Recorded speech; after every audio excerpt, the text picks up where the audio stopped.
अखण्डमण्डलकालं व्याप्तमीचराचरं तदपदं दर्शितमेन तस्मै श्रीगुरवे अज्ञाननिर्दशकानां सदाकया चक्षुरुन्मीलितमये तस्मै श्रीगुरवे यस्यान्ते च विभाति भूतदर्शिता देवा पदामस्तके भामेवारविदुर्गलेशगर्णमो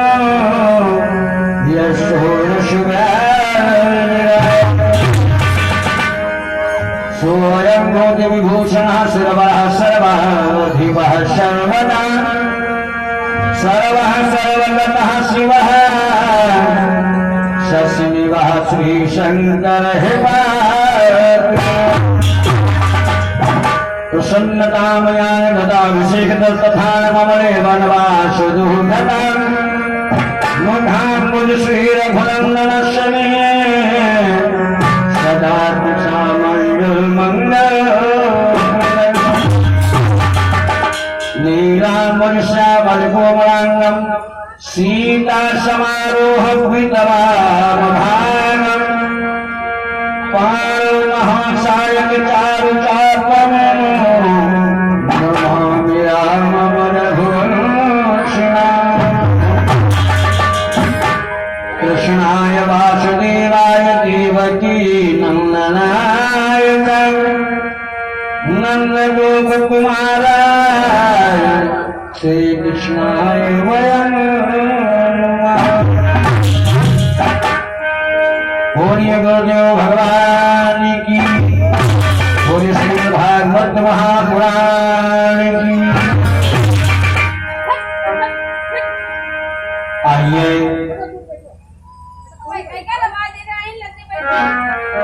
राम कथा के अंतर्गत बड़े ही प्रेम के साथ में आप लोग सती अनुसुईया का पावन चरित्र श्रवण करेंगे। ये हमारे पास प्रस्ताव आया था। तो सती अनुसुईया का जो पावन चरित्र है बड़ा ही पावन पवित्र है, शिक्षाप्रद है।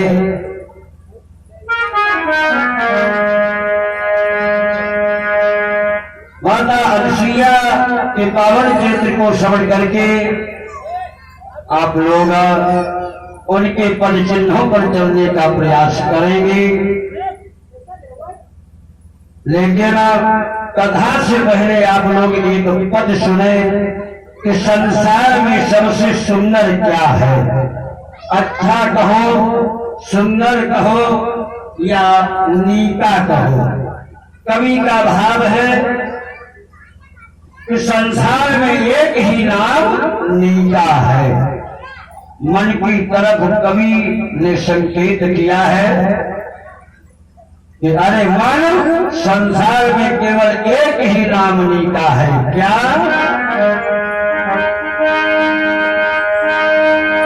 कि हरि रंग एक नीका और हरि रंग एक नीका मनवा हरि रंग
सती अनसुईया की पावन कथा आप लोग श्रवण करने के लिए चल रहे हैं।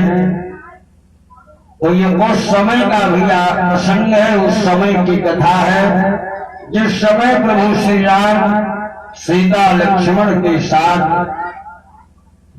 पंचवटी को भैया प्रस्थान किया है। पंचवटी और चित्रकूट के बीच में भैया एक बड़ा ही पवित्र आश्रम पड़ता है, उसे अत्रि आश्रम के नाम से जानते हैं। चित्रकूट में भगवान को रहते रहते 5 महीना हो चुका है। चित्रकूट में भगवान को रहते रहते 5 महीना हो चुका है।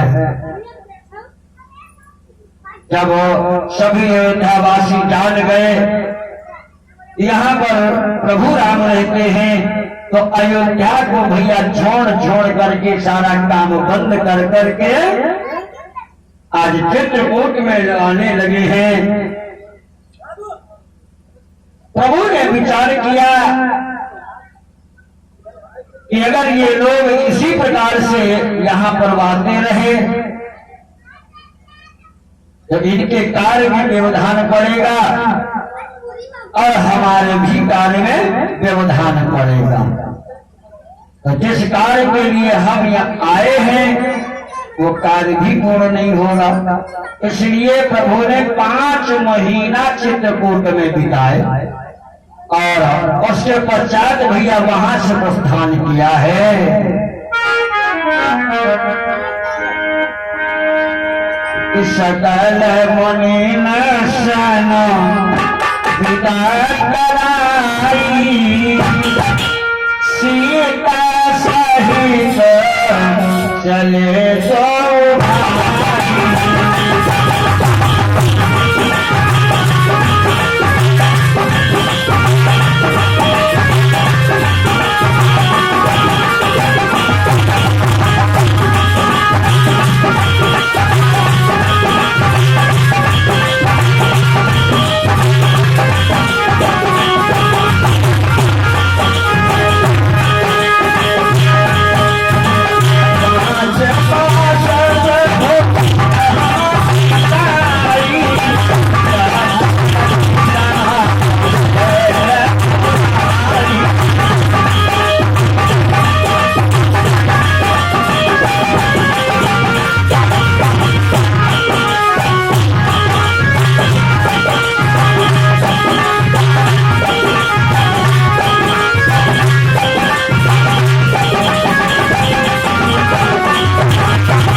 चित्रकूट से लगभग 10 किलोमीटर दूर अत्रि मुनि का आश्रम है।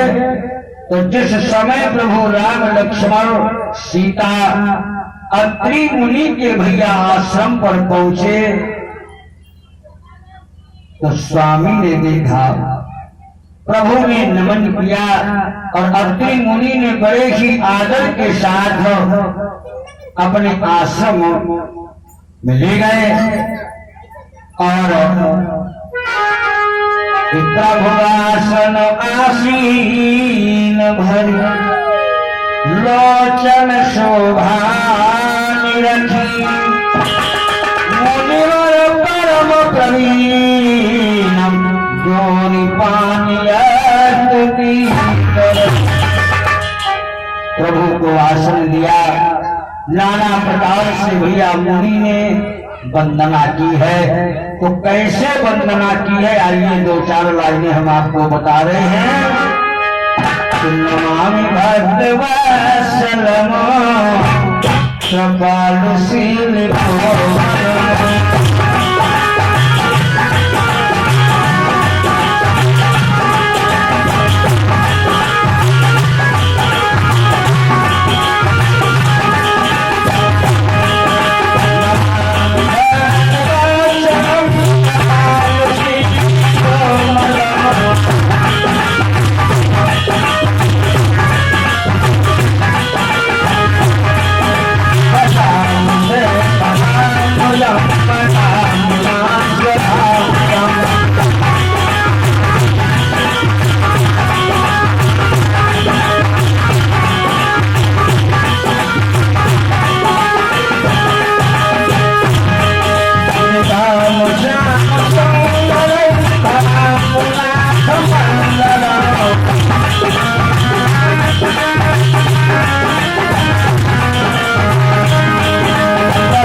मुनि नाई शिव कहीं दर जोरी बहोरी चरण सरोहना भजनी तब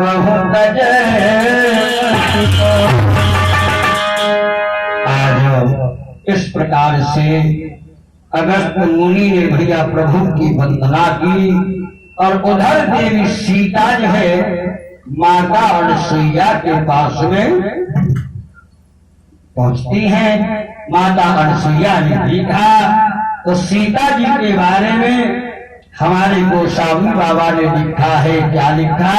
मानस के अंतर्गत कि अनसुईया के पद गही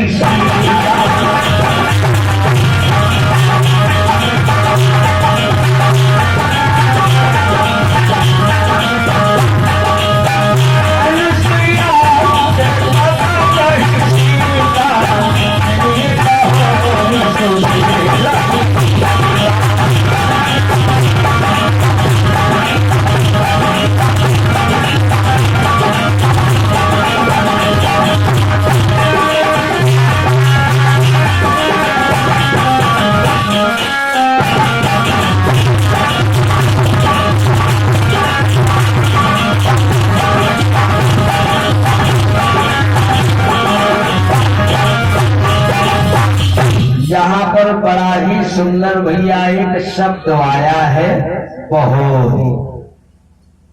बहोरी शब्द का मतलब दोबारा से है। बहोरी का मतलब बहू से नहीं है। बहोरी का मतलब दोबारा दोबारा मिली है। इससे पहले भी एक बार सीता जी माता अनसुईया से मिल चुकी है। यहाँ पर जो बात आई है कि मिली बहोरी सुशील विनीता, दोबारा मिली आज। अब इससे पहले मिल चुकी है, तो इससे पहले कब मिल चुकी थी? आइए जरा ध्यान दें। सीता जी पहले कब मिली थी इस बात को सर्वप्रथम समझ लें। आप लोग जानते हैं कि सतियों की वो गति है, दो शब्द हैं, सती और यति। इन दोनों की एक ही गति। सती के आगे तो भैया भगवान को भी झुकना पड़ा है, झुक जाते हैं। ऐसा सुनने में आता है कि सती नर्मदा ने तो सूर्य भगवान को ही रोक दिया था। बड़ा ही सुंदर एक वर्णन आता है लक्ष्मी जी और विष्णु जी के बारे में कि एक बार भगवान विष्णु और लक्ष्मी जी की भैया आपस में लड़ाई होने लगी। लक्ष्मी जी कहती हूँ मैं तुमसे बड़ी हूँ, भगवान विष्णु कहते हैं मैं तुमसे बड़ा हूँ। दोनों लोगों में लड़ाई होने लगी। तो यहाँ पर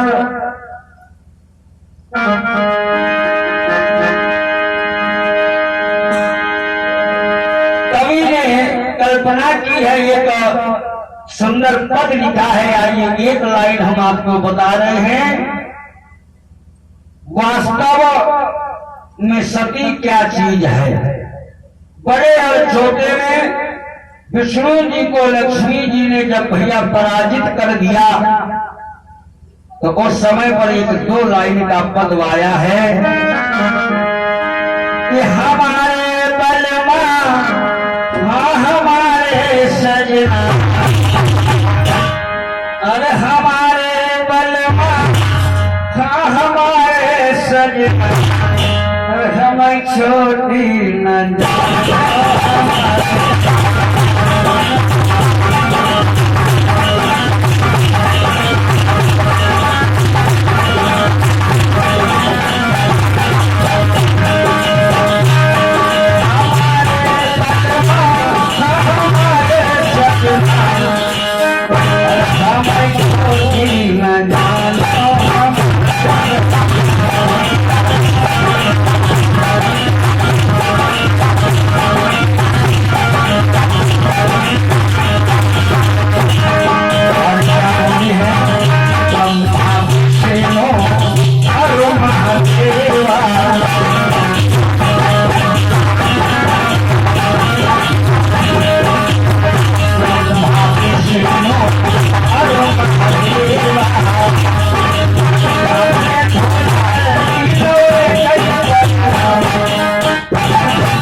ये कथा भैया बहुत लंबी है।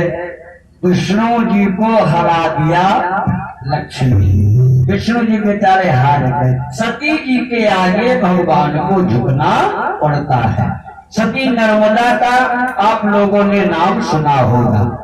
सती नर्मदा अद्वितीय सुंदरी थी,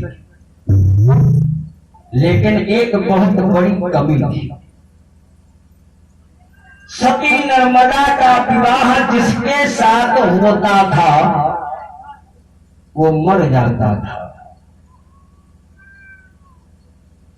अब जिसके साथ में सती नर्मदा का विवाह कर दिया जाता है वो मर जाता है। एक हो, दो हो, तीन हो, अरे ऐसा कौन सा प्राणी होगा जो सती नर्मदा के साथ में विवाह करे और मर जाए? कोई मरना चाहता है? कोई नहीं मरना चाहता।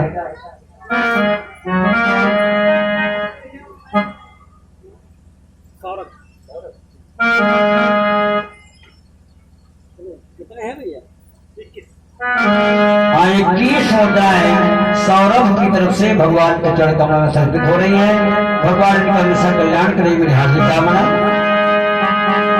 अब एक बार हो, दो बार हो, तीन बार हो, अरे ऐसा कौन प्राणी होगा जो भैया शादी करे भी मर जाए? क्यों करेगा कोई शादी कि हम मर जाए? लिखा हुआ है शास्त्रों के अंतर्गत कि जानी बूझी नर संग्रह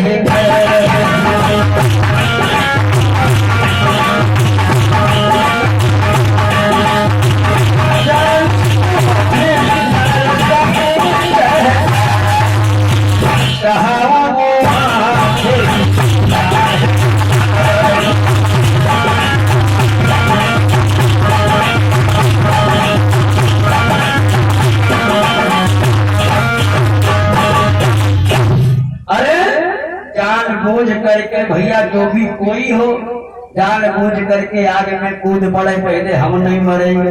क्यों नहीं मरेगा? कोई में कूद जाए कहते हम नहीं मरेंगे, फांसी लगा ले कहते हम नहीं मरेंगे। तो जान बूझ करके भैया कौन मरना चाहेगा? ये कोई नहीं चाहता कि हम विवाह कर ले फिर मर जाए। अब सती नर्मदा बड़ा परेशान है क्योंकि ये सती होना चाहती है। शास्त्रों का लेख है कि जब तक स्त्री अपने पति की सेवा नहीं करती, पूजा नहीं करती, पतिव्रत धर्म का पालन नहीं करती, तब तक वो सती नहीं हो पाती है, उद्धार उसका नहीं होता। अब सती नर्मदा विचार करने लगी जिसके साथ में हमारा विवाह होता है वो मर जाता है, तो मैं सती कैसे हो पाऊंगी? विचार किया कि अब मैं तपस्या करके उस परम गति को, परम धाम को प्राप्त करूंगी। कहते ही नारी जब तक अपने पति की सेवा नहीं करती तब तक वो परम धाम को प्राप्त नहीं हो। तपस्या करने का विचार बनाया और वन में जाकर के भैया तपस्या करने लगी है। तपस्या शुरू कर दी। माता अनसुईया ने एक दिन देखा सती नर्मदा को, तो देख करके वहां पहुंची और कहने लगी, अरे बेटी इतनी सुंदर हो, सुकुमार हो, अरे धूप में तुम अपने शरीर को क्यों तपा रही हो? ये तपस्या क्यों कर रही हो? क्या बात है? सती नर्मदा कहने लगी, मैया मैं परम धाम को जाना चाहती हूँ, इसीलिए तपस्या कर रही हूँ। तो माता अनसुईया कहने लगी, अगर मैं तुम्हें बिना तपस्या किए ही परम धाम को भेज दूं तो कैसा रहेगा? सती नर्मदा कहने लगी, मैया इससे अच्छा और हमारे लिए क्या हो सकता है? तो सती अनसुईया ने भैया क्या किया, अपने सतीत्व के बल पर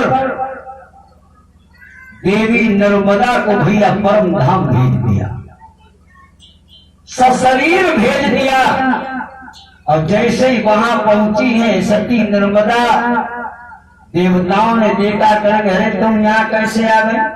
पहली बात तो कोई सशरीर यहाँ से नहीं जाता। दूसरी बात तो तुमने पति की सेवा नहीं की तो यहाँ कैसे आ सकती हो। अरे लौट जाओ, भाग जाओ यहाँ से। तो सती नर्मदा कहने लगी क्या बताए, अरे मैं परम धाम को तो प्राप्त करना चाहती हूँ लेकिन पति की सेवा करना चाहती हूँ, लेकिन जिसके साथ में हमारा विवाह होता है वो ही मर जाता है तो हम सेवा किसकी करें। देवताओं से जब ये बात कही तो कहने लगे ठीक है जाओ, मृत्यु लोक में जाकर के सुबह उठना और सुबह 4 बजे उठ करके जब तुम बाहर निकलना, सबसे पहले जिसके ऊपर तुम्हारी नजर पड़ जाए तुम उसी को वरमाला पहना देना, उसी को अपना पति बना देना। आज सती नर्मदा भी वहां से फिर भद्रलोक में आ जाती है। सवेरे सवेरे 4 बजे उठी, बाहर निकली है तो देखा सड़क के किनारे एक भैया कोढ़ी पड़ा हुआ था। जैसे कोढ़ी के ऊपर नजर पड़ी है सती नर्मदा ने उसे अपनी वरमाला पहना दी, उसे अपना पति बना दिया। कंधे पर लाद करके उठा लाई, नहलाया धुलाया, सेवा करने लगी है। बरसें गुजर गई सेवा करते करते उस कोढ़ी पति।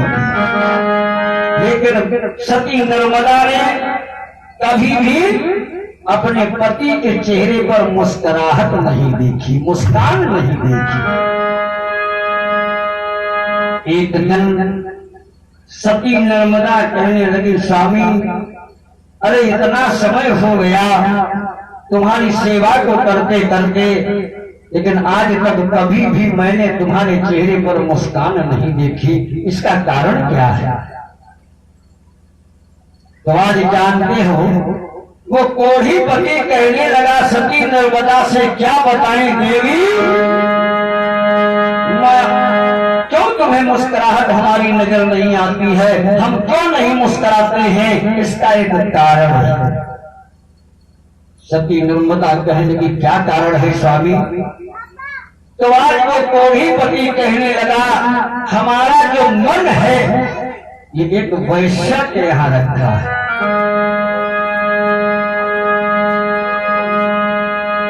बताइए कोढ़ी है और मन वैश्या के यहाँ रखा है। वास्तव में अगर देखा जाए तो हमारे आपके इस समाज में आजकल वैश्यावृत्ति भैया ज्यादा बढ़ रही है। और एक बात, यहाँ पर ये कथा भागवत हो रही है, चाहे जितना भैया निमंत्रण दिया जाए, दल भिजवाए जाए, लेकिन बहुत कम भीड़ भाड़ तुम्हें मिलेगी। और अगर कहीं भैया नाच हो रहा हो, नौटंकी हो रही हो, ड्रामा हो रहा हो, क्या उसमें कोई निमंत्रण देता है, दल भिजवाता है। ट्रालियों पर ट्रालियां लदी हुई जाती है, खूब पैसा फेंकते हैं। अगर हम लोगों की यहाँ से आरती की थाली जाती है ना, अगर 2 रुपए जेब में पड़े हैं तो पहले निकाले जेब में गिलाओ चढ़ा दे, फिर सोचे चढ़ा